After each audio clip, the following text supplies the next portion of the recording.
এক অকল্পনীয়, অসহনীয়, অনাকাংক্ষিত। আমাৰ হিয়াৰ আমঠুজন আৰু নাই, এই কথাষাৰ কেতিয়াবা জানো মানি ল'ব পাৰে? কেতিয়াও নোৱাৰে। আজি 20 ছেপ্টেম্বৰ আৰু আজি ৰাতিপুৱাটো তুমি বিহীন এটা ৰাতিপুৱা, আৰু তুমি যে নাই, এই কথাষাৰ মই কেতিয়াও মানি ল'ব নোৱাৰোঁ। সকলোৰে ফোনত হয়তো আমি এই কথাষাৰেই আজি দেখিছোঁ। তুমি কেতিয়াও নাই বুলি আমি মানি ল'ব নোৱাৰিমেই নহয়, কেতিয়াও মানি ল'ব নোৱাৰোঁ। সেয়া সম্ভৱ নহয়। সেইটো কেতিয়াও আমাৰ কাৰণে, কাৰো কাৰণে সম্ভৱ নহয়।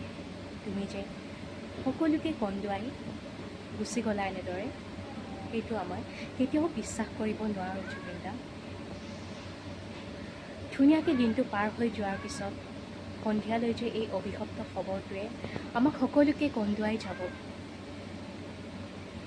কল্পনাৰো বাহিৰত। ভাবিছিলোঁ বোলো কিবা এটা নতুনত্ব ময়ো আগবঢ়াম আপোনালোকৰ সন্মুখত, কিন্তু এই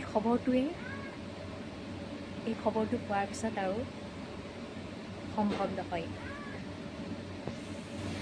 আজি বহুত ফালৰ পৰা আমি বহুত কথাই শুনি আছোঁ।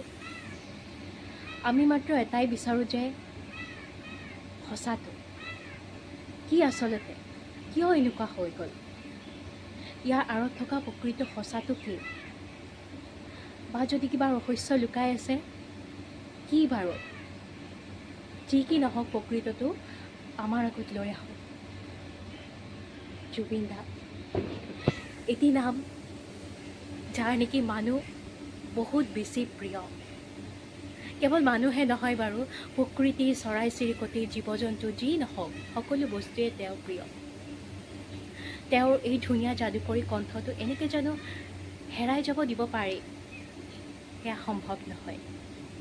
তুমি হাজাৰ হাজাৰ সৃষ্টিৰ মাজত সদায় আমাৰ মাজত অমৰ হৈ জিলিকি থাকিবা জুবিন দা। য'তে আছা কুশলে থাকা।